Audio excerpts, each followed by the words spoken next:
আমন্ত্রণ সবাইকে hour democracy অনুষ্ঠানে। সঙ্গে আছি আমি সেলিম আমরাও খান। অনুষ্ঠানটি শুক্র থেকে রবি এই ৩ দিন এই সময়ে আরটিভিতে নিয়মিত সম্প্রচার হয়। দর্শক, টানা ভারী বর্ষণ ও ভারতের ত্রিপুরা থেকে নেমে আসা পাহাড়ি ঢলে বাংলাদেশের পূর্ব সীমান্তবর্তী ১২টি জেলায় গত ৩ দশকের রেকর্ড ভেঙে ভয়াবহ বন্যা দেখা দিয়েছে। বন্যার তাণ্ডবে ১৮ জনের প্রাণহানি ছাড়াও পানিবন্দী হয়ে পড়েছেন লাখ লাখ মানুষ। বহু ঘরবাড়ি, মাছের খামার, গাছপালা ও শস্য ভেসে গেছে। দেখা দিয়েছে খাবার পানির তীব্র সংকট। বিচ্ছিন্ন হয়ে গেছে সড়ক। দীর্ঘ সময় বিদ্যুৎহীন থাকায় অচল হয়ে পড়েছে মোবাইল টাওয়ার। ফলে পুরোপুরি যোগাযোগ বিচ্ছিন্ন হয়ে পড়েছেন ওই এলাকার অসংখ্য মানুষ। এদিকে বন্যার কারণ নিয়ে নানা ধরনের আলোচনা ও সমালোচনা দেখা যাচ্ছে। কেউ কেউ বলছেন ভারত বাঁধ খুলে দেয়ায় দেশে এমন পরিস্থিতি তৈরি হয়েছে। কারো অভিযোগ আবহাওয়া দপ্তর পূর্বাভাস দিতে ব্যর্থ হয়েছে। কেউ বলছেন যৌথ নদী কমিশনের নিষ্ক্রিয়তার কারণে বাংলাদেশ পরিস্থিতি মোকাবেলায় প্রয়োজনীয় প্রস্তুতি নিতে পারেননি। তবে এসবের মাঝে স্বস্তি জাগাচ্ছে গণমানুষের নজিরবিহীন ঐক্য। কেউ খাবার, কেউ কাপড়, যে যা পারছে সমর্থ অনুযায়ী বন্যা দুর্গতদের জন্য অনুদান সহায়তা নিয়ে হাজির হচ্ছে ঢাকা বিশ্ববিদ্যালয়ের টিএসসিতে। অনেক প্রতিষ্ঠান একদিনের বেতনের সমপরিমাণ অর্থ দিয়েছেন বন্যার্তদের জন্য। এমন একটি বাস্তবতায় আজ আমাদের আলোচনার বিষয় বন্যায় ফিরছে গণমানুষের ঐক্য। আর এই বিষয়ে আলোচনার জন্য আজ আমাদের সঙ্গে স্টুডিওতে আছেন বৈষম্য বিরোধী ছাত্র আন্দোলনের অন্যতম সমন্বয়ক নুসরাত তাবাসসুম, বিএনপি দলীয় সাবেক সংসদ সদস্য নীলুফার চৌধুরী মনি এবং অনলাইনে যুক্ত আছেন আন্তর্জাতিক সম্পর্ক বিশ্লেষক অধ্যাপক ডক্টর শাহাব এনাম খান। দর্শক, আপনিও আলোচনায় অংশ নিতে পারেন। স্ক্রলে দেখা নম্বরে ফোন করতে প্রতিক্রিয়া দিতে পারেন, জানাতে পারেন মতামত, প্রশ্ন করতে পারেন, লিখতে পারেন ফেসবুকেও। যাচ্ছি মূল আলোচনা বিষয় বন্যায় ফিরছে গণমানুষের ঐক্য। প্রথমে আমি শুরু করতে চাই অধ্যাপক ডক্টর শাহাব এনাম খান, আপনাকে দিয়ে আমি শুরু করতে চাই। আপনি তো জানেন যে সম্প্রতি ভয়াবহ বন্যায় একটা জাতীয় ঐক্যরও সৃষ্টি হয়েছে এবং বিস্তীর্ণ ১২টি জেলা বিস্তীর্ণভাবে ডুবে গেছে। সেখানে আপনি জানেন যে কী ঘটনাগুলো ঘটেছে। এর ভিতরে বাংলাদেশের অনেকেই অভিযোগ করেছেন যে ভারত যথাসময়ে বাংলাদেশকে জানাতে পারেনি যে গেটগুলো তারা খুলে দিচ্ছে। এই আগাম বার্তা না দেওয়ার কারণেই কিন্তু বাংলাদেশে বন্যা হয়েছে, যেহেতু বাংলাদেশের সঙ্গে ভারতের অনেক ডিসপিউট আছে এবং তারা বরাবরই একটি বড় ভাই সুলভ দাদা সুলভ আচরণ সবসময় তারা আমাদের উপরে, বাংলাদেশের উপরে তারা কর্তৃত্ব করে থাকে। এর ফলে এই ইস্যুগুলি আর যৌক্তিক হয়েছে বলে অনেকে মনে করে থাকেন। আপনি কি বলবেন এই সম্পর্কটাকে? ধন্যবাদ। আমি একটু বলার আগে একটু আমার মনে হয় যে আমাদের ছাত্রছাত্রী যারা নিহত হলেন গত কতদিনে, তাদের প্রতি আমাদের একটা সম্মান জানানো প্রয়োজন। আমি সেই সম্মানটা জানিয়ে শুরু করছি। কারণ আমার মনে হয় তারা যে এক্সাম্পলটা সৃষ্টি করেছেন, আমরা গভীর শ্রদ্ধার সঙ্গে তাদের সম্মানের প্রতি তারা যে এক্সাম্পলটা সৃষ্টি করেছেন তাই আজকে আমরা দেখতে পাচ্ছি এই বন্যার সময়। সুতরাং তাদের এই কন্ট্রিবিউশনটা আমাদের ভুলে গেলে হবে না এবং আমি মনে করি এটা আমাদের জন্য খুব গুরুত্বপূর্ণ। আপনি যে প্রশ্নটার অবতারণা করার আগে বললেন যে এত অভূতপূর্ব সারা, এটা তাদেরই কন্ট্রিবিউশন এবং আমি মনে করি তাদের এই কন্ট্রিবিউশনটা আমাদের দেশকে আরো একীভূত করে সামনের দিকে এগিয়ে নিয়ে যাবে। সেখান থেকে যদি আমরা একটু শুরু করি, এই যে আজকে আমরা যে ওয়াটার ক্রাইসিসটা দেখছি, এই ওয়াটার ক্রাইসিসটার অনেকগুলি ডিমেনশন আছে। একটা ফার্স্ট ডিমেনশনটা আমাদেরকে মনে রাখতে হবে, scientific dimension. Precipitation, global climate change পরিবর্তন হওয়ার কারণে প্রিসিপিটেশন প্যাটার্নটা চেঞ্জ হয়ে গেছে এবং প্রিসিপিটেশন প্যাটার্নটা শুধু ভারত বাংলাদেশ হয়নি, সারা বিশ্বে হয়েছে। যে কারণে এই যে আনপ্রেসিডেন্টেড একটা বৃষ্টিপাত হলো, সেটা খুব স্বাভাবিকভাবে তাদের যে ড্যাম বা বাঁধ বা ব্যারেজ আমরা যেটাই বলি না কেন, সেটাতে যে এফেক্ট করেছে সেটার কারণে বাংলাদেশে অনেকটাই আঘাত এসছে। তবে অনেক ক্ষেত্রে সায়েন্টিফিক ডেটা যেটা বলে যে বাঁধ খুলে দেওয়া যে বড় কথা হলো এখানে পানির যে অ্যাকুমুলেশনটা হয়েছে, এই অ্যাকুমুলেশনটা এত বড় যেটাকে ক্যাচমেন্টে ধরে রাখা সম্ভব হয়নি। সুতরাং এটা দুটো দিকই আছে। তবে এই ব্যাখ্যাটার সাথে একটা জিনিস আমাদেরকে মনে রাখতে হবে যে শুধুমাত্র একটা বাঁধ বা একটা প্রিসিপিটেশন দিক থেকে চিন্তা করলে হবে না। কারণ ওভারঅল আজকে যদি আমরা আমাদের যে ৫৪টা নদী আছে, এই ৫৪টা নদীর উপরের দিকে যদি তাকাই, তাহলে দেখবেন যে পদ্মা রিভার সিস্টেমে যে ৮টা যে নদী আছে, আত্রাই বলেন, ফারাক্কা, ভৈরব, কপোতাক্ষ, বেতনা, কোদালিয়া বা ইছামতি, এইগুলি প্রত্যেকটার উপরে ৮টা নদীর উপরে ৫টা বাঁধ আছে। আপনি যদি তাদের ইয়েটা দেখেন যে ব্রহ্মপুত্র, ব্রহ্মপুত্র রিভার সিস্টেমের অবস্থা আরো খারাপ। 18টা নদীর উপরে 12টাতেই বাঁধ আছে, সেটা মহানন্দা, করতোয়া, তালমা বা ধরলা, তিস্তা, দুধকুমার, যেটাকেই বলেন না কেন। যে কারণে এখন এমন একটা ইকোসিস্টেম তৈরি হয়েছে যে এই ইকোসিস্টেমে যে কোনো ধরনের বৃষ্টিপাত হলে এই পানিটা বিভিন্ন সিস্টেমের মাধ্যমে একীভূত হয়ে গিয়ে সেটা বাংলাদেশকে আঘাত করে। না শাবানা খান, যে প্রসঙ্গটি আমরা আপনার কথা বুঝেছি, কি যে প্রসঙ্গটি আসছে যে অর্থাৎ তারা তো উজানে বিভিন্ন রকম বাঁধ দিয়েছে, অর্থাৎ 76টি নদীর উপর সম্ভবত বাঁধ দিয়েছে।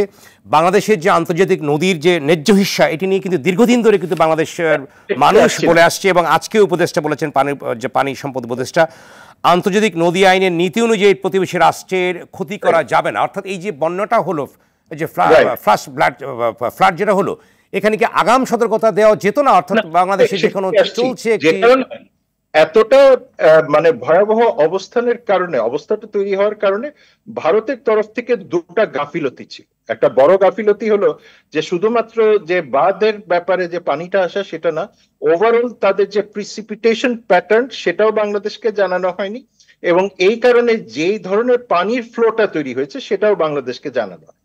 যে কারণে আজকে এরকম একটা অবস্থা। যদি এটা জানানো যেত, তারা যে ইনফরমেশনটা দিয়েছে যে পানি কতটুকু বাড়ছে কমছে, কিন্তু সেটাতে আসলে ওভারঅল পিকচারটা পাওয়া যায় না। সেই ক্ষেত্রে আসলে মনে করি যে দুর্বলতাটা সাংঘাতিক রকমের প্রকাশ পেয়েছে। এবং আরেকটা ইম্পর্টেন্ট জিনিস আপনি যেটা বলেছেন, যে সেই ক্ষেত্রে যে উপদেষ্টা কথাটা বলেছেন, এটা খুবই যথার্থ। এখানে এইটার সাথে খুব ইম্পর্টেন্ট সেটা হলো যে আপনি যদি article 5 UN water sharing convention 1997 দেখেন, বা আর্টিকেল 7 দেখেন, যে কোনো ওয়াটার বডি বা যে কোনো ধরনের যে পানির ফ্লো হবে সেইটা যাতে লোয়ার এস্চুয়ারিকে কখনোই আঘাত না করে, হার্মফুল না হয়, সেটার জন্য শুধুমাত্র যে আপনার ব্যবস্থা গ্রহণ করলে হবে না, সেই সাথে আগাম সতর্কতার জায়গাগুলিওকে প্লেসে রাখতে হবে। এখন মুশকিলটা হচ্ছে যে বাংলাদেশ ভারতের মধ্যে যে জয়েন্ট রিভার কমিশনটা আছে, সেটা যে সেই 70-এর দশকে তৈরি করা হয়েছিল, আজ পর্যন্ত গত 2010-এর পরে এটার কোনো মিটিংও ঘটে নাই। ফলে আজকে যে আগাম সতর্কতাটা বলছি, আমরা যে ধরনের ব্যবস্থাগুলি বলছি, সেইটার জন্য যেমন ভারতের প্রস্তুতির যথেষ্ট ঘাটতি এবং ইনফরমেশনের যথেষ্ট ঘাটতি আছে, সেই ক্ষেত্রে বাংলাদেশের তরফ থেকেও যে আগাম সতর্কতার জন্য যে ব্যবস্থাগুলি গ্রহণ করা দরকার, সেই জায়গাতেও আমার মনে হয় একটু সতর্কতার মানে আমাদেরকে একটু চিন্তা ভাবনা। আমি আবারও আসবো শাবানা খান, আমি আবারও আপনার কাছে আমি আসবো। এই পর্যায়ে যাচ্ছি নুসরাত তাবাসসুম, আপনি বলেন আপনার কি ব্যাখ্যা আছে? বিশেষ করে শাবানা খান বলবার চেষ্টা করেন যে দুটো দেশের ভিতরে অর্থাৎ তথ্য আদান প্রদানকে সুনিশ্চিত করা দরকার আছে, আর আমাদের ন্যায্য হিস্যার যে প্রসঙ্গটি বাংলাদেশের, সেটিও একটি গাফিলতির দিকে আছে, অর্থাৎ সেটিও সঠিকভাবে মনিটরিং করা হয় না এবং বাংলাদেশ বঞ্চিত হয়, এমন একটি ধারণা আছে। আপনি কি বলবেন এই পর্যায়ে?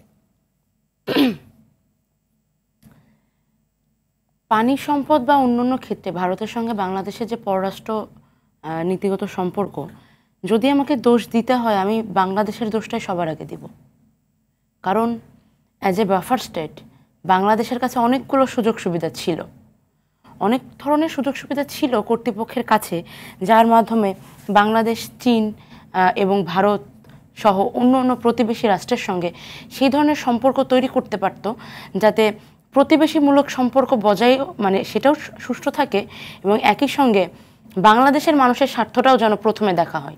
এই সুযোগ জিওগ্রাফিক্যালি বাংলাদেশের কাছে রয়েছে। কিন্তু দাস প্রবৃত্তিযুক্ত সাবেক সরকার ব্যবস্থা এরকম অনেকগুলো চুক্তি করেছে, চুক্তি বজায় রেখেছে এবং চুক্তি হওয়ার রাস্তা তৈরি করে দিয়ে গিয়েছে, যার ফলে বাংলাদেশের মানুষ কখনোই বাংলাদেশ ফার্স্ট এই মোটো নিয়ে কাজ করতে পারেনি। যদি ছোট রাষ্ট্র অন্য অন্য বৃহৎ রাষ্ট্রের মাঝখানে রয়েছে, এই রাষ্ট্র আসলে অনেক ধরনের সুযোগ সুবিধা থাকে, জিওগ্রাফিক্যাল অনেকগুলো পজিশন থাকে, যেগুলো দিয়ে আসলে কূটনৈতিক সম্পর্কের উন্নয়ন করা সম্ভব।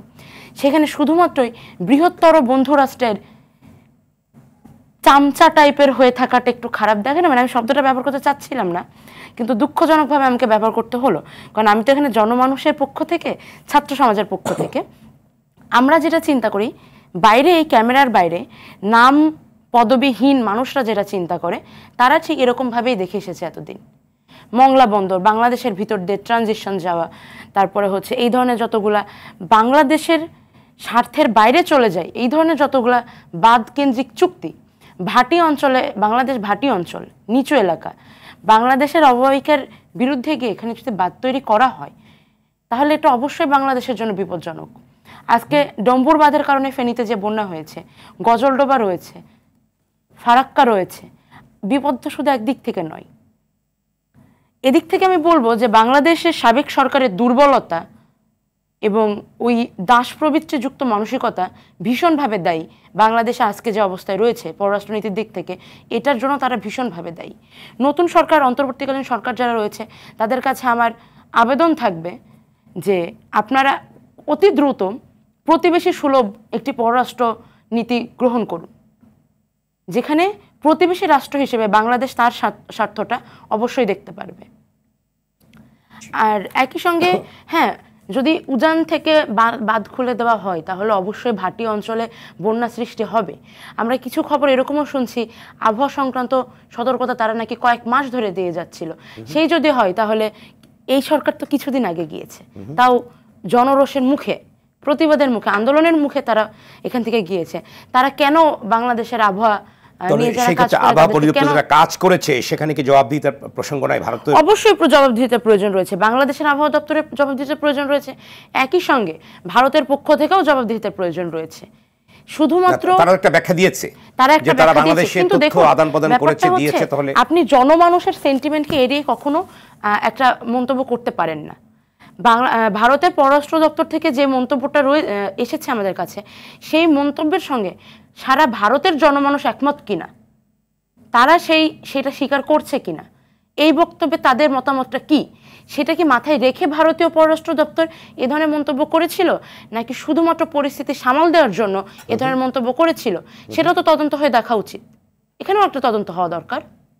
আচ্ছা, আরেকটা বলেছেন আপনাদের অন্যতম সমন্বয়ক যিনি আছেন হাসনাত আব্দুল্লাহ, তিনি স্পোকসম্যান আপনাদের অর্গানাইজেশনে, তিনি বলছেন যে পানির যখন প্রয়োজন হয় তখন দেওয়া হয় না, আর যখন প্রয়োজন হয় না তখন দেওয়া হয়। অর্থাৎ বলতে চেয়েছেন যে এই যে বৈষম্য ভারত করে চলেছে যুগের পর যুগ, বছরের পর বছর যে করে আসছে, এবং তিনি প্রচ্ছন্নভাবে ভারতকে বলবার চেষ্টা করেছেন যে যখন রাষ্ট্রের মেরামত চলছে সেই মুহূর্তে ষড়যন্ত্র করছে বাংলাদেশের রাষ্ট্রের বিরুদ্ধে। এই প্রসঙ্গে আপনি কি বলবেন? আপনাদের কি স্ট্যান্ড আছে? দেখুন, বাংলাদেশের সাথে ভারত তিন দিক থেকে, বাংলাদেশের প্রতিবেশী ভারত বর্ডারের তিন দিক থেকে আমরা কখনোই দুই দেশের মধ্যে যুদ্ধ লেগে যাক সেটা চাইতে পারি না। কিন্তু একই সঙ্গে ভারত সরকারেরও এই জিনিসটা বোঝা উচিত, এই জিনিসটা মাথায় রাখা উচিত যে প্রতিবেশী রাষ্ট্রকে কলোনি হিসেবে দেখার দিনটা শেষ হয়েছে। ভারত সরকারের কাছে আমার আবেদন থাকবে, আপনারা এবার অন্তত মেনে নিন যে বাংলাদেশের মালিক বাংলাদেশের জনগণ। কোনো একটি পরিবার বা কোনো একটি নির্দিষ্ট মানুষ বা জনগোষ্ঠী তারা বাংলাদেশ কারো পৈতৃক সম্পত্তি নয়, বাংলাদেশের মালিকানা বাংলাদেশের জনগণের হাতে। তো আপনি যদি বাংলাদেশের সঙ্গে পররাষ্ট্র কেন্দ্রিক কোনো সম্পর্ক তৈরি করতে চান, কূটনৈতিক সম্পর্ক ভালো রাখতে চান, তাহলে আপনাকে অবশ্যই বাংলাদেশের মানুষের স্বার্থ দেখতে হবে, কোনো নির্দিষ্ট ব্যক্তি, আত্মমর্যাদার জায়গাটা দেখতে হবে। অবশ্যই আত্মমর্যাদার জায়গাটা দেখতে হবে। প্রতিবেশী হিসেবে প্রতিবেশীকে যদি তার সম্মানজনক জায়গাটা না দেওয়া হয় তাহলে একটা সময় না একটা সময় বাংলাদেশও সেই জিনিসটা ভুলে যাবে, এবং সেটা হোক আমরা চাই না। বাংলাদেশের মুক্তিযুদ্ধ এবং মুক্তিযুদ্ধ পরবর্তী সময়ে, মুক্তিযুদ্ধ পূর্ববর্তী সময়ে ভারতের সাথে বাংলাদেশের কথিত বা বাস্তব যেটাই হোক বন্ধুত্বপূর্ণ সম্পর্ক রয়েছে বলে কাগজে কলমে দেখা যায়, কিছু কিছু ক্ষেত্রে বাস্তবেও দেখা যায়। আমরা চাই সেই সম্পর্কটা বজায় থাকুক, সত্যিকার অর্থের বন্ধুত্বপূর্ণ সম্পর্ক তৈরি হোক। আচ্ছা, প্রকৃত অর্থেই আর কি সমানে সমান একটি বন্ধুত্বের সম্পর্ক, অবশ্যই সমানে সমানে বন্ধুত্ব হওয়া উচিত। ধন্যবাদ। আবার আসবো আপনার কাছে। আমি নীলুফার চৌধুরী মনি, আপনার কি বক্তব্য আছে প্রসঙ্গে? আমার কোনো প্রশ্ন নাই। না, আপনার কাছে প্রশ্ন নাই, অনেক প্রশ্ন উত্থাপিত হয়েছে। ধন্যবাদ আপনাকে। যারা শুনছেন আমার শুভেচ্ছা অভিনন্দন, আমার সহ আলোচক বৃন্দকে শুভেচ্ছা। আমি প্রথমেই এই আন্দোলনে যারা শহীদ হলেন আমাদের সন্তানদের আত্মার মাগফিরাত কামনা করছি, এবং যারা অসুস্থ আছেন তারা সুস্থ হোক এই দোয়াই কামনা করছি। এবং এটার সাথে এটাও রিলেটেড, আজকের যে অবস্থায় আমরা দাঁড়িয়ে আছি, যেটা নিয়ে আজকের অবতারণা, যে এই যে স্বাধীন, দ্বিতীয়বারের মতো স্বাধীনটা যদি দেশটা না হতো, হয়তো বা এই যে বলছে যে 36 বছর পরে, মানে 3 যুগের বেশি সময় এরকম পানি দেখে নাই ওই এলাকার। তো এই যে 3টা যুগ 36 বছর মধ্যে পানি দেখে নাই, হঠাৎ করে এই পানিটা উদয় হলো কোথা থেকে? এই প্রশ্নটা, এটার জন্য কিন্তু একদম অনেক গভীরে যেতে হয় না, এটা দেখাই যাচ্ছে একটা জিনিস যে পানি যদি আসতো ওরকম বৃষ্টি হতো, বাংলাদেশে কিন্তু ওরকম বৃষ্টি হয় না যে এত পানি আসবে। আর পানির যে তোড়টা সেটা কিন্তু স্বাভাবিকভাবেই বোঝা যায় যে এখানে গেটগুলো খুলে দেওয়া হয়েছে, যে পানিগুলো তারা শুকনো মৌসুমে আটকে রাখে সেই পানিটা ছেড়ে দিল। এখানে বলা আছে যে চুক্তি, তাদের সাথে যে চুক্তি হয়েছে কোনো দিনই তারা কোনো চুক্তি রাখে নাই। কিন্তু এই প্রশ্নটা আসছে, চুক্তির মধ্যে বলা নাই যে গেট কখন খুলে দেওয়া হবে। এটা কিন্তু খুবই দুঃখজনক একটা কথা। এতগুলো মানুষের জীবন মৃত্যু সন্ধিক্ষণে কত মানুষ মারা গেছে আমরা জানি না। এবং সবচেয়ে বড় কথা যে মানুষ কতটা বিপদাপন্ন হলে মানুষ ছাদের উপর 2 তলা 3 তলা 1 তলার মানুষগুলো একটা জায়গায় পড়লাম যে আমি আমার মাকে নিয়ে আশ্রয় শিবিরে নিয়ে গিয়ে বাবাকে আর ঘরটা রেখে গেছি, এসে দেখি ঘরও নাই বাবাও নাই। এই যে ঘরও নাই বাবাও নাই, এটা কিন্তু একটা সমতলের মধ্যে এত পানির তোড় আসতে পারে না, এটা কোনো মানবিকতার মধ্যে পড়ে না। ভারত যদি আমাদের প্রতিবেশী হয়, মানুষ বলে যে মা বাবা এবং প্রতিবেশী নাকি চেঞ্জ করা যায় না, আমরাও চেঞ্জ করতে পারবো না বা চাইও না। কিন্তু তারা যদি আমাদের বন্ধু হয় কিংবা পররাষ্ট্রনীতি যদি এমন বলে যে সকলের সাথে বন্ধুত্ব, কারোর সাথে শত্রুতা না, তাহলে ভারত এই কাজটা করতে পারে না। এখানে তো আমি মিলাইতেই চাবো যে ভারত কয়েকদিন আগে যে কাজটা করলো, তারা আমাদের একদম পতিত সরকারকে পালিয়ে যেতে এবং তারা আশ্রয় দিয়ে এক ধরনের একটা আমাদের সঙ্গে বন্ধুত্ব সুলভ জায়গায় একটা কষ্ট আমাদের মধ্যে উদ্রেক করলো নতুন করে। দ্বিতীয়ত তারা তাদের সাথে যত রকম চুক্তি এই যে কৃতদাস সরকারের সাথে করেছিল, তারা তাদের এজেন্ট সরকারের সাথে, তারা তাদের পজিটিভগুলো সবগুলোই বুঝিয়ে নিয়েছে। আপনি জানেন যে যখন আমাদের আইলা হয়, আইলার সময় একটা কথা ছিল, ভারত বলেছিল আমাদের 5 লাখ টন চাল দিবে, 5টা চালও দেয় নাই। তারা কখনোই কথা রাখে নাই বাংলাদেশের সাথে। কিন্তু এই যে কথা রাখে নাই ওইটাও আমরা মেনে নিলাম, কিন্তু এই যে মানুষকে নতুন করে হঠাৎ করে পানিতে মারবো, ভাতে মারবো, এই জিনিসগুলা, এটা তো তার ঠিক হয় নাই। তারা নাকি হিন্দুদের জন্য খুব কষ্ট তাদের, যে আমরা হিন্দুদেরকে আমরা প্রবলেম করছি, আমরা মেরে ফেলছি, তাদের জায়গা জমি দখল করছি, এই ধরনের কথা তারা ছড়ালো, চেষ্টা করলো। আমাদের ছেলেমেয়েরা জীবন দিয়ে চেষ্টা করলো যে এটা রক্ষা করার জন্য। আমাদের দলের ব্যানার ছাড়া বাইরের তারা পাহারা দিল, বাড়ি, মন্দির, পেগোডা, এই পাহারা দিল। আজকে যেখানে পানিটা ছাড়লো তারা, সেইখানে আমি যদি বলি যে হিন্দু অধ্যুষিত এলাকা, অনেক হিন্দু আছে, তারা তো আজকে চিন্তা করলো না যে তাদের একটা হিন্দু লোকের প্রাণ গেলে কেমন লাগবে। তারা যে একটা হিন্দু নিয়ে যে কথাটা তুললো, শাহবাগ উত্তাল করার চেষ্টা করলো, এত কিছু করলো। আমার কথা হলো যে সেই কথাটাও তারা চিন্তা করলো না। তারা কি চায়? তারা পায়ে পা বাঁধিয়ে ঝগড়া করতে চায় আমাদের সাথে। আমাদের রাষ্ট্রটাকে তো তারা এমনিতেই ভঙ্গুর রাষ্ট্রে পরিণত করেছে, এমনিতেই প্রত্যেকটা সেক্টরকে দুর্নীতির চরম পর্যায়ে নিয়ে গিয়েছে।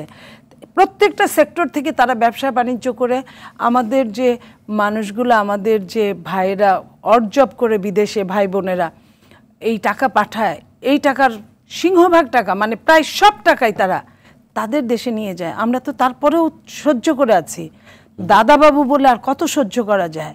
এখন আমাদের জীবন নিয়ে তারা ছিনিমিনি খেলছে এইভাবে। এটা যদি মনে করে যে এই যে তাদের এজেন্ট সরকারকে সরানোর জন্য তারা এই শাস্তি দিবে, বাংলাদেশের মানুষ কিন্তু সবসময় লড়াকু। আজকে ছাত্ররা লড়ছে, 71-এ ছাত্ররা লড়েছিল, 52-তে ছাত্ররা লড়েছিল, 69-এ ছাত্ররা লড়েছিল। ছাত্ররার সঙ্গে ছাত্রদের একটার সঙ্গে 2টা ফ্রি, মা বাবা ফ্রি, তো কেউই কিন্তু তাহলে বাদ থাকে না, পুরা পরিবারই ফ্রি। তো সম্পৃক্ত যখন হয়ে যায়, যখন আমাদের আর কিছুই নেই, আমাদের অনেক বড় জায়গা নাই, আমাদের অনেক ডেভেলপমেন্ট নাই, কিন্তু আমাদের যেটা আছে, আমাদের মনোবল আছে।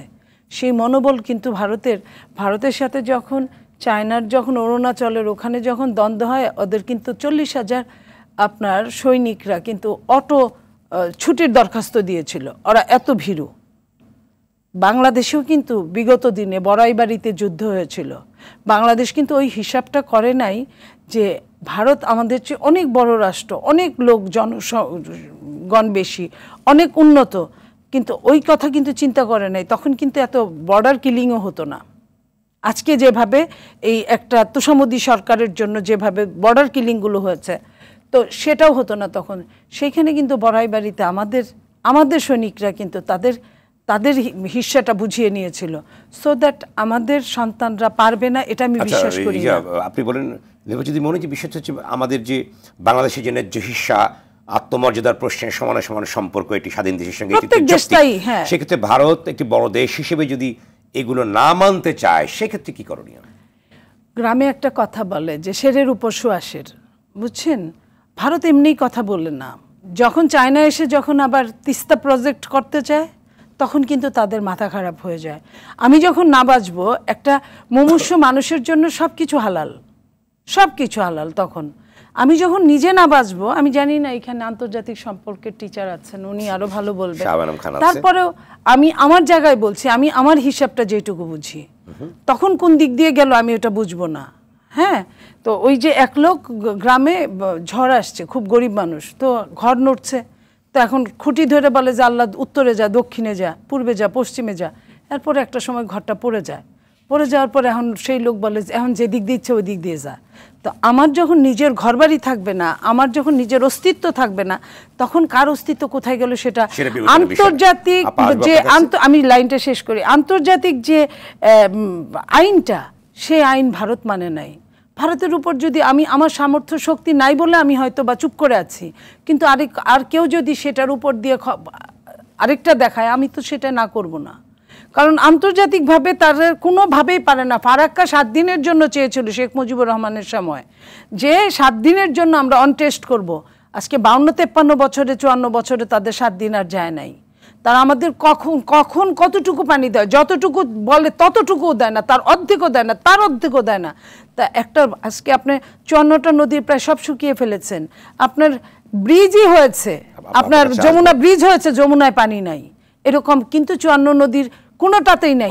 আপনার মিঠা পানি যে ফেনীতে, যেটা নিয়ে আবরারকে মারলো, মিঠা পানির ওই পানিটা তাদের দরকার, পাইপ দিয়ে নিয়ে যাচ্ছেন তারা, কিন্তু আমাদের মারার সময় তাদের তো একটা বিবেকের লাগে যে আমাদের সব খাবার পানি নিয়ে যাচ্ছে, সুপেয় পানি, বিনিময়ে আমাদের মানুষগুলোকে মেরে ফেলছে। ধন্যবাদ। আমি আবারও আসবো আপনার কাছে। ডক্টর শাহবেনাম খান, আপনি বলবেন 2 মিনিটের ভিতরে আমরা বিরতিতে যাব। আপনি বলেন যে এই যে বাংলাদেশের রাজনীতিতে যে ভারত বাংলাদেশ আন্তর্জাতিক সম্পর্কের যে প্রেক্ষাপটটা বিশ্লেষণ করা হচ্ছে, অন্যদিকে বাংলাদেশের নদীগুলো নিয়ে যে আন্তর্জাতিক পরিমণ্ডলে কেন যাওয়া হলো না, অর্থাৎ এতগুলো নদী আছে, অভিন্ন নদী আছে, সেগুলো বাদ দেওয়া হচ্ছে। অনেকে বলবার চেষ্টা করেছেন যে ভারত এক ধরনের স্বেচ্ছাচারিতা, বিগ ব্রাদার হিসেবে আচরণ করে পানিগুলিকে আটকে দিচ্ছে, যা ইচ্ছে তাই করছে। অনেকে বলছেন কোর্ট আন কোর্ট। সেক্ষেত্রে বাংলাদেশ কেন যাচ্ছে না আন্তর্জাতিক আদালত পর্যায়ে যখন সমাধান? সংক্ষেপে বলবেন, এরপর আমি একটু বিরতি যাবো তাবাসসুমের কাছে, যে তারপর আমি বিস্তারিত আপনার কাছে শুনবো। এটা খুব সহজ উত্তর নাই, তবে যেটা থেকে শুরু করতে পারি, যদি পরে সময় দেন তাহলে ব্যাখ্যা করবো। সেটা হলো যে বাংলাদেশের উপরে তখনই আপনি খবরদারি করতে পারবেন যখন আপনার ব্যুরোক্রেটিক ক্যাপাসিটি বা পলিটিক্যাল ক্যাপাসিটিটা দুর্বল। আপনি যখনই দুর্বল হবেন তখনই আপনার স্ট্র্যাটেজিক অটোনমি বা যে কোনো ধরনের অটোনমির উপরে আঘাত আসবে।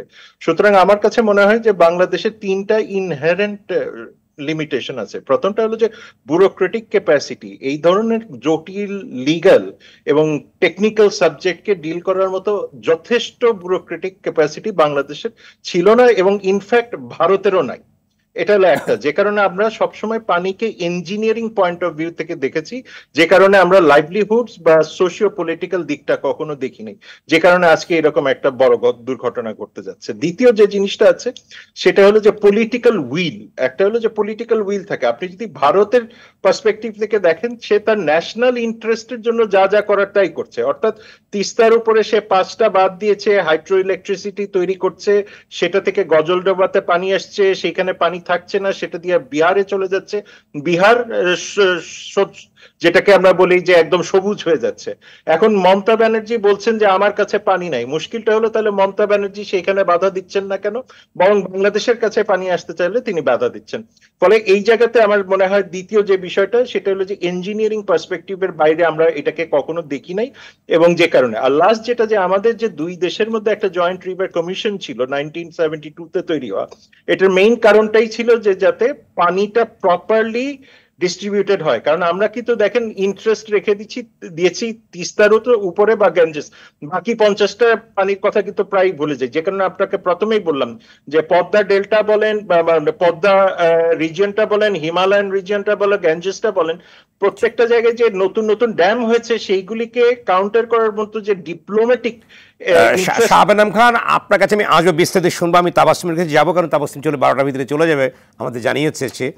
তাবাসসুম, আমি আর অন্য একটা প্রশ্ন করতে চাই, সেটা হচ্ছে যে আমরা লক্ষ্য করলাম, গণমাধ্যমে দেখেছি যে এই যে বন্যা হয়েছে, এক গণমানুষের একটি ঐক্য সৃষ্টি হয়েছে এবং শত শত গাড়ি ট্রাক ভর্তি টিএসসিতে একটি গণত্রাণ প্রতিষ্ঠা হয়েছে। আপনারা প্রায় 50 টাকার উপরে অর্থাৎ ত্রাণ পাঠিয়েছেন এলাকায়, ছাত্ররা গিয়েছে সেখানে, একটা অভূতপূর্ব সম্মিলনের একটা দৃশ্য আমরা লক্ষ্য করেছি টিএসসিতে। এটি কিভাবে সম্ভব হলো, এটি কি একটু ব্যাখ্যা করেন সংক্ষেপে? এটা তো সম্ভব হওয়ার, জাগরণটা কিভাবে তুললেন আপনারা? না, এটা তো হওয়ারই ছিল। দেখুন, আমরা যখন আন্দোলন করেছি, আমরা তখন স্লোগান দিয়েছি, লাখো শহীদের রক্তে কেনা দেশটা কারো বাপের না। তো দেশ যেহেতু সবার, কারোর একার না, এখন না স্বৈরাচারের পতনের পর দেশের মানুষ দেশকে ওন করতে পারছে।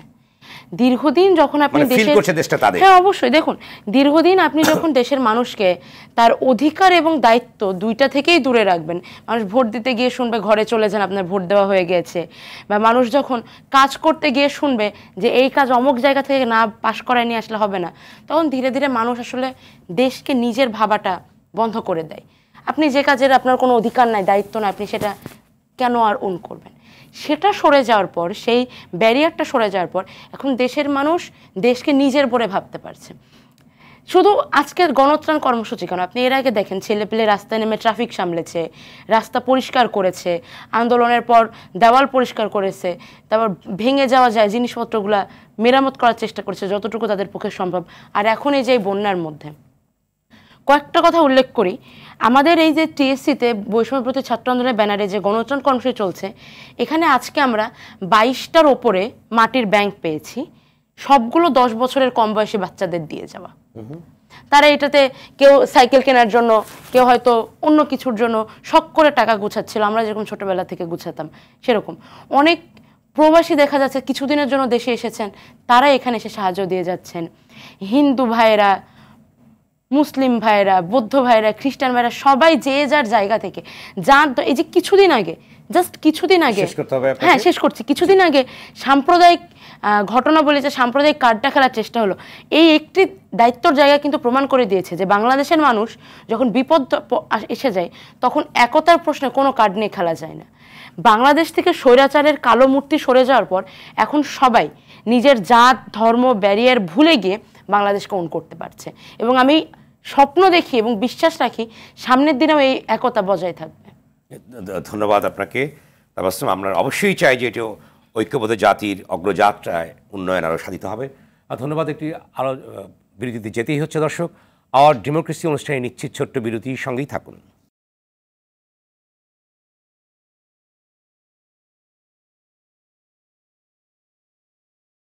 দর্শক, বিরতির পর আবারও স্বাগত আওয়ার ডেমোক্রেসি অনুষ্ঠানে।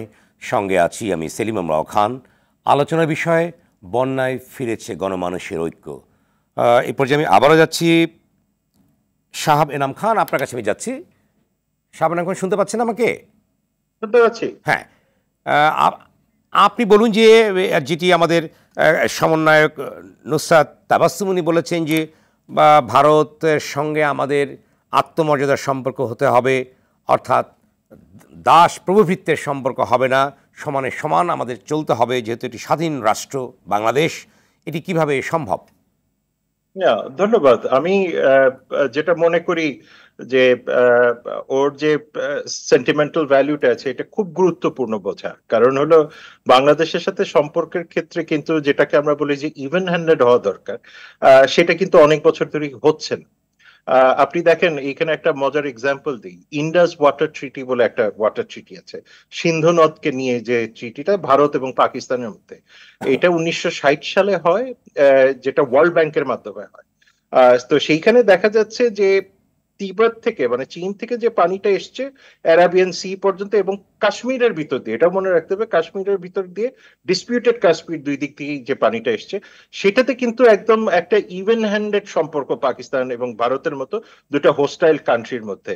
ঝিলাম, চেনাব, রাবি, বিয়াস বা সুতলেজ যে নদীগুলি আছে, প্রত্যেকটা নদী এখান দিয়ে ফ্লো করেছে এবং সেই ফ্লোর ক্ষেত্রে কিন্তু এই দুই দেশের মধ্যে কোনো ডিসপিউট নেই। তাহলে বাংলাদেশের মধ্যে বারবার এই ডিসপিউটটা কেন আসছে? এটা যেটা প্রথমেই বললাম যে আপনার ব্যুরোক্রেসি আছে, পলিটিক্যাল আছে, জ্ঞানের অভাব আছে।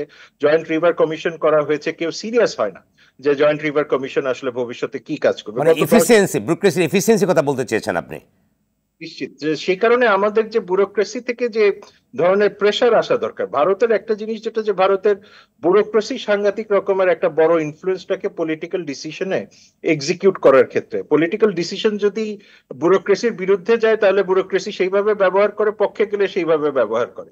সুতরাং এই জায়গাতে তাদের যে একটা সম্পর্ক আছে ব্যুরোক্রেসি এন্ড পলিটিক্সে, আমাদের এই জায়গাটা ভেঙে গেছে, যে কারণে পলিটিক্যাল সাবসার্ভিয়েন্স থাকলে ব্যুরোক্রেটিক মানে স্ট্রেংথেন বা স্ট্রঙ্গার রেসপন্স থাকবে, সেই জিনিসটা ঘটে ওঠে না।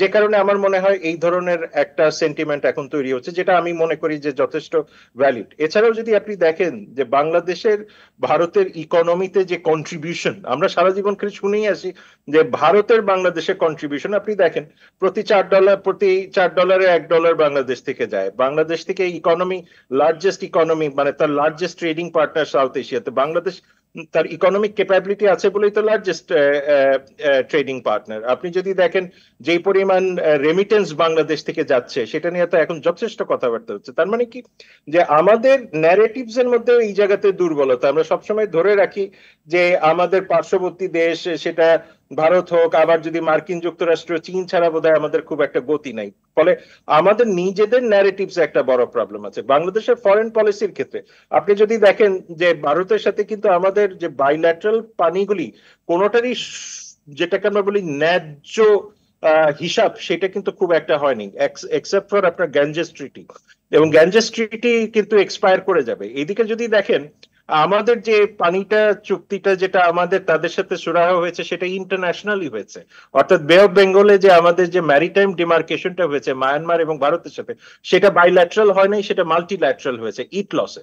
সুতরাং আমাদেরকে এখন চিন্তা করতে হবে যে আমাদের এই ধরনের সিচুয়েশনে, যেখানে বাইল্যাটারালি আমরা প্রবলেমগুলি সলভ করতে পারি নাই, বা যেই জায়গাতে আমার মনে হয় যে বাংলাদেশের পলিটিক্যাল এন্টারপ্রাইজেস গুলি বা ব্যুরোক্রেটিক ক্যাপাসিটির ক্ষেত্রে যেহেতু একটা তথৈবচ অবস্থা, সেই জায়গাতে আমার মনে হয় যে আমাদের ডিপ্লোমেসিতে এখন এইটাকে ইন্টারন্যাশনাল পর্যায়ে নিয়ে যেতে হবে। আমার মনে হয় উপদেষ্টারাও এই কথাটা বলছেন, আমার মনে হয় মনিয়াপাও এই জিনিসটা এগ্রি করবেন, যে আমাদেরকে যে পর্যন্ত আমরা এটাকে আন্তর্জাতিক আইনে না নিয়ে যাব, সেই পর্যন্ত কোনো বোধোদয় কোনো দিকে হবে না।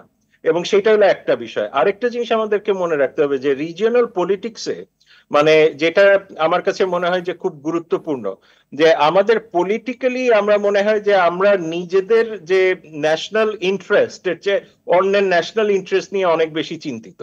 কারণ আপনি দেখেন যে ভারতের কথা যেটা আপনাকে বললাম, যে ভারত তার ন্যাশনাল ইন্টারেস্টের জায়গায় এক বিন্দু ছাড় দিবে না, সেটা মায়ানমার হোক, চীন হোক, মার্কিন যুক্তরাষ্ট্র হোক, যেই জায়গায় হোক। অথচ আমাদের এখানে যে বিষয়টা হয়ে গেছে, যে আমরা এত বেশি চিন্তা করি যে ভারত কি ভাববে, বেজিং কি ভাববে, ওয়াশিংটন কি ভাববে, মায়ানমার কি ভাববে, ভাবতে ভাবতে আমাদের আসলে সময় শেষ হয়ে যায়। সুতরাং সেই জায়গাতে গিয়ে আমাদের এখন গুরুত্বের সাথে যে জিনিসটা দেখতে হবে, যে বর্তমান ইন্টারিম গভর্নমেন্ট হোক বা ভবিষ্যতে যিনি সরকারে আসুন না কেন, তাদেরকে দুটো জায়গাতে গুরুত্বের সাথে কাজ করতে হবে। একটা হলো ইন্টারন্যাশনাল লেভেলে বাংলাদেশের যে ডিসপিউট গুলি আছে, প্রবলেম গুলি আছে, সেটা বাইল্যাটারালি হবে না, কারণ ভারত সেই বিষয়টাতে তার ন্যাশনাল সিকিউরিটি, ন্যাশনাল ইন্টারেস্টে ছাড় দিবে না। ফলে আমাকে মাল্টিল্যাটারাল লেভেলে নিয়ে যেতে হবে। দ্বিতীয় যেটা, যে পলিটিক্যাল অটোনমি বা পলিটিক্যাল, যেটাকে আমি মনে করি যে ন্যাশনালিস্ট অটোনমি বা ন্যাশনালিস্ট অ্যাসপিরেশন, এইটাকে আমাদের শক্ত করে আসলে প্রকাশ করতে হবে। কারণ আপনি দেখেন যে বাংলাদেশে 18 কোটি মানুষের যে স্ট্রেংথ, আপনি যেটা শব্দটা ব্যবহার করেছিলেন, যে রিজিলিয়েন্স, এবং এই রিজিলিয়েন্সকে আমার মনে হয় ক্যাপিটালাইজ করে ডোমেস্টিক ইকোনমি এবং ডোমেস্টিক প্রোডাকশন, কনসামশন প্যাটার্ন গুলিকে নিজেদের মতো করে সাজাতে হবে। নাহলে আমার মনে হয় না যে আমাদের এই যে কথাটা বলে গেল, এবং খুব ইম্পর্টেন্ট একটা কথা বলে গেল, যে বাংলাদেশের যে স্বাধীন সার্বভৌম যে একটা অধিকারের জায়গা, এবং পানি নিশ্চিতভাবে বাংলাদেশের রাইট আছে, অ্যাবসলিউট রাইট। শব্দটা আমাদেরকে মনে রাখতে হবে প্রত্যেকের জন্য, অ্যাবসলিউট রাইট। এবং এই অ্যাবসলিউট রাইটটা আমি তখনই এক্সারসাইজ করতে পারবো যখন আমার মধ্যে যে এই ক্যাপাসিটি গুলি আসবে। ভারত বাংলাদেশের আর একটা বড় দুর্বলতার জায়গা হলো তথ্যের ক্ষেত্রে দেখবেন যে আপনি যখনই পানি সংক্রান্ত তথ্য বা হাইড্রো ইলেকট্রিসিটি সংক্রান্ত তথ্য বাংলাদেশে হঠাৎ সবার মাথায় ঢোকা শুরু করলো, যে ভারত থেকে নর্থ ইস্ট ইন্ডিয়া থেকে আমরা হাইড্রো ইলেকট্রিসিটি আমদানি করব। সবাই ওটা ভুলে গেল যে হাইড্রো ইলেকট্রিসিটি যখন আপনি আমদানি করতে যাবেন তখনই ড্যাম তৈরি হবে, ব্যারেজেস তৈরি হবে, আপনার লোয়ার এস্টুয়ারিতে পানি আসবে না। সুতরাং এই যে বিষয়গুলি আছে যে সবাই অত্যন্ত আগ্রহের সাথে যে এই দেখেন 70,000 মেগাওয়াট আছে, নেপালে এত হাজার মেগাওয়াট আছে, সব সুন্দর সুন্দর ডেটা, বাট মুশকিলটা হলো যে ওই যে আপনি hydro engineering point of view থেকে দেখলেন, পলিটিক্যাল, ইকোনমিক, সোশ্যাল কনসিকুয়েন্সেস গুলি আপনি দেখলেন না। ফলে আমার মনে হয় এই জায়গাতে তথ্য অবাধকরণ দরকার আছে। ভারতের কাছ থেকে যথেষ্ট তথ্যের ঘাটতি আমরা দেখতে পাই, যেটা পাবলিক ডোমেইনে, সেটা আনা দরকার আছে। এবং সেই সাথে আমার মনে হয় যে ইন্টারন্যাশনাল এজেন্সিস গুলিকে, যে কারণে বললাম যে ইন্ডাস রিভার ট্রিটি যদি ওয়ার্ল্ড ব্যাংক করতে পারে, ম্যারিটাইম ডিমার্কেশন যদি ইটলসের মাধ্যমে আমরা করতে পারি, তাহলে ইন্টারন্যাশনাল কমিউনিটির মাধ্যমে আমরা তথ্যের আদান প্রদান করতে পারবো না কেন? এবং সেই জায়গাতে আমার মনে হয় যে আমাদেরকে এখন যথেষ্ট সক্ষমতার স্বাক্ষর রাখতে হবে, অন্যের উপরে কথাবার্তা কম বলে। ধন্যবাদ। আবারও আসবো আপনার কাছে। নির্বাচিত মনে আপনি বলুন যে যেটা শাহ আনাম খান অত্যন্ত গুরুত্বপূর্ণ কথা বলেছে যে আমাদের ব্যুরোক্রেসি যে এফিসিয়েন্সির বিষয় এবং ইঞ্জিনিয়ারিং পয়েন্ট থেকে সব কিছু বিবেচনা, এটা অনেক দিন ধরে অনেকে বলবার চেষ্টা করেছেন। যখন একটি ট্রেটি কিংবা অ্যাগ্রিমেন্ট হয়, তার ড্রাফটিং, তার পেছনে যে রিসার্চ থাকবে, সেটা কিন্তু অনেক ক্ষেত্রে আমাদের যারা ব্যুরোক্রেসিতে আছেন, পলিটিক্যাল লিডারশিপে আছেন, তারা বিষয়গুলো কিন্তু বুঝতে চেষ্টা করেন না, যে কোনো কারণেই হোক। এখন এই জায়গাটা কীভাবে স্ট্রেনদেন করা যায় একটি দিক, অন্যটি দিক হচ্ছে যে আমরা করেছি যে গণমানুষের আপনি টিএসসিতে দেখেছেন যে বর্ণ, গোত্র, দল নির্বিশেষে মানুষ আজকে ছাত্রদেরকে ভরসার স্থলে তারা অর্থাৎ ত্রাণগুলো দিচ্ছে। এই যে জাতীয় গণমানুষের ঐক্যটা, বিভাজনের, যেটা হাসানাত আবদুল্লাহ বলেছেন একজন সমন্বয়ক, যে বিভাজন নয়, আমরা সকলে মিলে দেশটাকে গড়বো, এই জায়গাটা কিভাবে নেওয়া যায়, আর বিভাজন নয়, এরকম কি বলবেন? দেখেন, আপনার প্রথম কথাটা যেটা হলো যে আমাদের দেশের গণতন্ত্রটা সিরিয়াসলি ভঙ্গুর গণতন্ত্রে কোনো শক্তিশালী স্ট্রেংথেন আপনার ব্যুরোক্রেসি হয় না, কোনো পলিটিক্যাল লিডার হয় না। তারা ওই যে কিছু নিয়ে অভ্যস্ত হয়ে যাওয়ার পরে তারা তাদের সমস্ত জবানটাকে কারো না কারো কাছে বন্ধক রাখে। তো বন্ধক রাখার জন্য যখন একটা মিথ্যা কথা হাজারো মিথ্যা কথার জন্ম দেয়, ঠিক তেমনই একটা অন্যায় হাজারো অন্যায়কে জন্ম দেয়। তো তারা যখন ওই অন্যায় করে শুধু ক্ষমতায় টিকে থাকার জন্য কিংবা ক্ষমতায় যাওয়ার জন্য, তখন তারা ওই চেয়ারটাকে আঁকড়ে ধরার জন্য তারা সব কিছুই মেনে নেয়। কিছু করতে করতে আস্তে আস্তে সব কিছুই তাদের কক্ষিগত হয়ে যায়।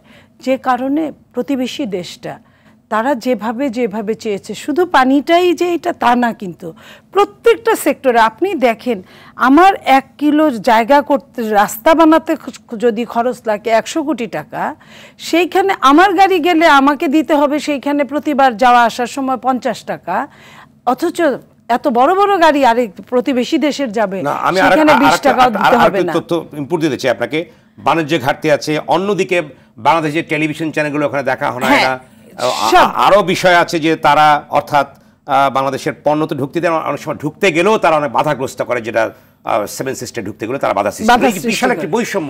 এই যে বৈষম্যটা, এটার অর্থটাই হলো ভঙ্গুর গণতন্ত্র, ভঙ্গুর রাষ্ট্রে পরিণত করেছে তারা। আমরা আর মেরুদণ্ড সোজা করে দাঁড়াতে পারি না অনেক দিন।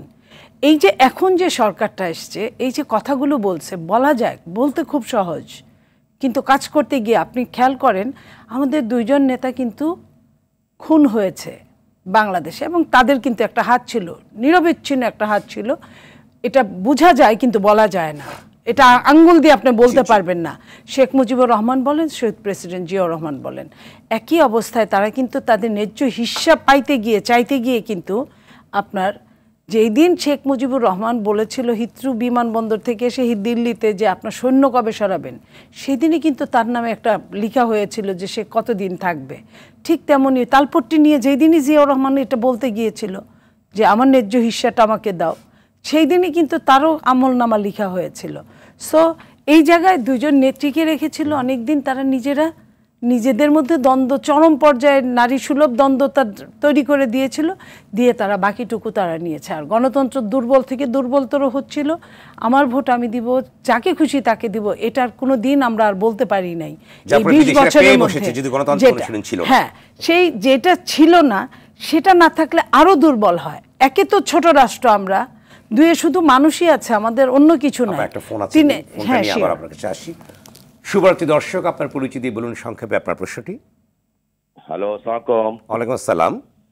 হ্যাঁ, আমি একজন শিক্ষক, আমার নাম কায়সার আহমেদ। জি বলুন। আমার প্রশ্নটা ঢাকা বিশ্ববিদ্যালয়ের অবিসংবাদিত নেত্রী সাবেক এমপি নীলুফার চৌধুরী মণি আপার কাছে। জি। আমরা এক বুক রক্ত দিয়ে পাকিস্তানের কাছ থেকে স্বাধীনতা অর্জন করেছি, স্বাধীন হয়েছি আর এক দেশের অধীনতা স্বীকার করে নেওয়ার জন্য।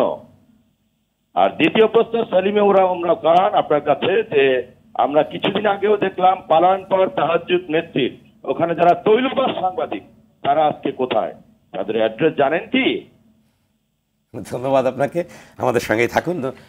আসলে বিষয়টা হচ্ছে যে নিরপেক্ষ বস্তুনিষ্ঠ সাংবাদিকতা করা উচিত সকলের। আমরা সবসময় RTV সেই নীতিই গ্রহণ করে এসেছি। আমাদের পরে হুমকি ধুমকি সব কিছুর পরেও আমরা অর্থাৎ বস্তুনিষ্ঠ সাংবাদিকতা করবার চেষ্টা করেছি, আপ্রাণ চেষ্টা করেছি, যার ফলে যারা এগুলো করেছে আমরা তাদের সম্পর্কে কোনো কিছু বলতে চাই। ধন্যবাদ আপনাকে অংশ নেবার জন্য মনিয়াপা। জি, আমি বলছি আপনার প্রশ্নের উত্তরটা এরকম, আপনি নিজের কাছেই প্রশ্নের উত্তর ছিল। আমরা পাকিস্তান থেকে বৈষম্যমূলক নীতির কারণে আমরা আলাদা হয়েছি, যুদ্ধ করেছি, এক সাগর রক্ত পাড়ি দিয়েছি। আমরা অবশ্যই আরেকটা দেশের অধীনতা স্বীকার করার জন্য যে না, সেটা কিন্তু 5 তারিখেই তার প্রমাণ হয়েছে। সো আমাদের কাছে এখন প্রমাণ আছে। আমরা এখন বাকিটা 71-এর মতো 24-এর পরে আমরা নতুন করে একটা রাষ্ট্র দিকে মানে সব দিক দিয়ে সাফল্য যাতে আনা যায় সেটা চেষ্টা করছি। সেই জায়গায় আপনার, আমার এবং অ্যাঙ্কার এবং এই বিশ্ববিদ্যালয়ের শিক্ষক সবারই সহযোগিতা দরকার। তো আমি যে কথাটা বলছিলাম যে এই যে গণতন্ত্রহীনতার কারণে আমাদের এই অবস্থাটা হয়েছে। এখন আপনি দেখেন উন্নত দেশগুলো বা ইন্ডিয়াই ধরি, আমি উন্নত, ওটা মিডিল কান্ট্রি, আপনার এদের কিন্তু সরকার চেঞ্জ হলে পররাষ্ট্রনীতি চেঞ্জ হয় না, যে কারণে স্মুথলি পররাষ্ট্রনীতিটা তাদের চলতে থাকে। বাংলাদেশ এমন একটা দেশ যেটা সবকিছু আপনার চেঞ্জ হয়ে যায়। সব আপনার টিপাই মুখের বাদ যখন দিল তারা, এইটার প্রতিবাদ করতে গিয়ে ইলিয়াস আলী কিন্তু নিখোঁজ হয়ে গেল। এইটার ওই সিলেটে যে লং মার্চ করেছিল, রোড মার্চ, সেটার পরেই কিন্তু ইলিয়াস আলী কট হয়ে গেল। তারপরে মাহমুদুর রহমান তাদের সাথে ছিল, আমার দেশের, তাকেও কিভাবে হেনস্থা করে সে এখনো দেশের বাইরে। সুবর্ণশিরির বাঁধ সেটা নিয়ে কাজ করতে গিয়ে বা টিপাই মুখের বাঁধ নিয়ে কাজ করতে গিয়ে সাগর নিয়ে আপনাদের একদম খুন হয়ে গেল। আজ পর্যন্ত শতাধিক আপনার টাইম চেঞ্জ হয়েছে, কিন্তু তদন্তের মুখ আর উজ্জ্বলভাবে দেখা হয় নাই। তাদের ওই অবস্থায় আছে, তাদের মৃত্যুটা রহস্য উদ্ঘাটিত হয় নাই। তো এই জায়গাটা আমাদের, এই জায়গায় বুঝতে হবে একটা অনির্বাচিত এখন সরকার আছে, যদিও জনগণের ম্যান্ডেট আছে, মেন্টাল ম্যান্ডেট। তো জনগণের মেন্টাল ম্যান্ডেটে সেই সরকার কিন্তু, সরকারের প্রধান কিন্তু দেশি বিদেশি ভীষণভাবে জনপ্রিয় এবং আন্তর্জাতিক অনেক অনেক তার পুরস্কার আছে। সেই জায়গায় আমরা মনে করি যদি কিছু ওনারা করতে পারে, এখন ওনাদের কোনো পিছুটান নাই, ওনাদের উপর কোনো ওই যে ভোট চাই ভোট দাও এইসব নাই। ওনারা যেটুকু করতে পারবে এবং যাদেরকে দিয়ে করানো হয়, আন্তর্জাতিক আদালত বলেন, যেটা বলেন, ডক্টর ইউনূস সাহেবের এইখানে তার জ্ঞান অপরিসীম বা যোগাযোগ অপরিসীম, সেইখানে তারা করতে পারে, তারা যেটা করতে পারে সেটা অনেক। আরেকটা জিনিস আমি এক লাইনে শেষ করছি। আপনি বলছেন যে টিএসসিতে যে অবস্থাটা হচ্ছে, এটা কিন্তু এই জনগণের যে ভোট দিতে না পারার যে জোয়ারটা, কখন কাকে বিশ্বাসের একটা জোয়ারটা, এখানে বিশ্বাসের জোয়ারটা আছে, ভোটের জোয়ারটা আছে। আমি ভোট দিতে পারিনি এই 20 বছর, সেই ভরসার জায়গাটা আছে যে এরা তো আমাদেরই সন্তান, এরা হয়তো এটা থেকে তসরুপ করবে না। যেটা আগে কোনো দলকে কোনো কাউকে দিলে তসরুপের একটা ভয় থাকে, সেটা নাই, এবং মনে করে যে বিশ্বাস করে, সেই বিশ্বাসের জায়গাটা যতদিন থাকবে, মানুষের আবেগটা, বাংলাদেশি মানুষ আবেগ সম্পন্ন মানুষ, আবেগটাও ততদিন। ধন্যবাদ। এই পর্যায়ে শেষ বক্তব্য ডাক্তার শাহ বেনাম খান, আপনি কি বলেন যে 1 মিনিটে শেষ করুন, আমার কোনো প্রশ্ন নেই আপনাকে। ধন্যবাদ। আমার কাছে যেটা মনে হয় যে বাংলাদেশের এখনো একটা সময় এসছে নতুন করে তার পররাষ্ট্র নীতিকে নিয়ে ভাবার, তার পানি নীতিকে নিয়ে ভাবার, এবং এই বিষয়টাকে আগের মতো গড্ডলিকা প্রবাহে বা নিয়ে গেলে হবে না। সুতরাং আমাদেরকে এখন চিন্তা করতে হবে যে আমরা কিভাবে এই বিষয়টাকে আন্তর্জাতিকভাবে সুরাহা করতে পারি, এবং এই আন্তর্জাতিকভাবে সুরাহা করতে গেলে শুধুমাত্র যে ব্যুরোক্রেসির উপরে ভর করলে হবে না, সেটা আমার মনে হয় অল পলিটিক্যাল পার্টি যারা আছেন এবং যত সিভিল সোসাইটি আছে, টেকনিক্যাল কমিটিস গুলি আছে, টেকনিক্যাল মাইন্ডস গুলি আছে, সবাইকে একসাথে মিলে এই কাজটা করতে হবে এবং এটা আমরা সামনে নিয়ে যাবো। এবং আমাদেরকে এটা মনে রাখা দরকার, বারবার যে কথাটা আমি সবসময় বলি, প্রত্যেকটা রাষ্ট্রই তার ন্যাশনাল ইন্টারেস্টে যা করার করবে এবং সেই জায়গাতে গিয়ে আমার ন্যাশনাল ইন্টারেস্ট কতটুকু ম্যাক্সিমাইজ হবে এটা আমারই দায়িত্ব, এটা তাদের দায়িত্ব না। সুতরাং আমরা অনেককে দোষ দিতে পারি বটে, দোষ দিয়ে আমরা একটা তৃপ্তি পেতে পারি, কিন্তু আলটিমেটলি প্রবলেমটা সলভ হয় না। যে কারণে আমার মনে হয় যে ব্যুরোক্রেসিকে আরো অনেক অ্যাকাউন্টেবল করা দরকার, কারণ এমন একটা ফানি সিচুয়েশনে আমরা আছি যে এরা এতটাই কেপাবল যে তাদের অর্ধেককে এখন মাঠে খুঁজে পাওয়া যাচ্ছে না। সুতরাং এই ধরনের ব্যুরোক্রেসি দিয়ে আসলে আমি কতটুকু অতীতে ম্যাক্সিমাইজ করেছি ভবিষ্যতে করতে পারবো সেটা আমার যথেষ্ট ডাউট আছে। সেই কারণে আমার মনে হয় যে বর্তমান সরকার এবং ভবিষ্যৎ সরকার এই যে দেশের ব্যুরোক্রেসি পালিয়ে যায় সেই ধরনের ব্যুরোক্রেসিকে কিভাবে অ্যাকাউন্টেবল করে ফাংশনাল করা যায়, এখন এইটাই একটা বড় দুশ্চিন্তা এবং সেটাকে অ্যাকাউন্টেবল করে ব্যুরোক্রেসি এবং রাজনীতি একাকার হয়ে যাওয়ার ফলেই ঘটনাটি ঘটেছে, অনেকে বলবার চেষ্টা করেছেন। জি জি, যে আশীর্বাদ এবং আনুকূল্য যেটা থাকে। জি, শেষ করুন, আপনি বলুন, শেষ আপনাকে। সেটাই বলছি যে এখন আমাদের টাস্ক যতটা না ভারতকে নিয়ে চিন্তা করা, তার চেয়ে দরকার হলো আমার ইন্টারনাল যে ইনস্টিটিউশনস গুলি এইগুলিকে যে ডিল করবে সেইটাকে গঠন করা এবং পুনর্গঠন করতে গেলে যে একটা জাইগ্যান্টিক টাস্ক এবং সরকারকে যেই ধরনের পেইনফুল ডিসিশন গুলি নিতে হবে, আমার মনে হয় সেটার জন্য মানুষের যেমন প্রস্তুতি থাকা দরকার, পলিটিক্যাল পার্টিগুলির প্রস্তুতি থাকতে হবে, সেই সাথে ইন্টারিম গভর্নমেন্টের সেই রকম একটা স্ট্রং এনকারেজমেন্ট নিয়ে সামনে আগাতে হবে। অর্থাৎ আপনি বলতে চেয়েছেন যে আমাদের এফিসিয়েন্সি জায়গাটিকে আমরা যদি বাড়াতে পারি তাহলে বার্গেনিং গুলা, নানা রকম এগ্রিমেন্ট, অনেক কিছুই আমাদের জন্য সুবিধা হবে, অন্যকে দোষ না দিবে। ধন্যবাদ, ধন্যবাদ শাহ এনাম খান, ধন্যবাদ নীলপরি চৌধুরী মনির সময় দেওয়ার জন্য। দর্শক, আওয়ার ডেমোক্রেসি আজ এখানে শেষ করছি। অনুষ্ঠানটি সঙ্গে থাকবার জন্য ধন্যবাদ।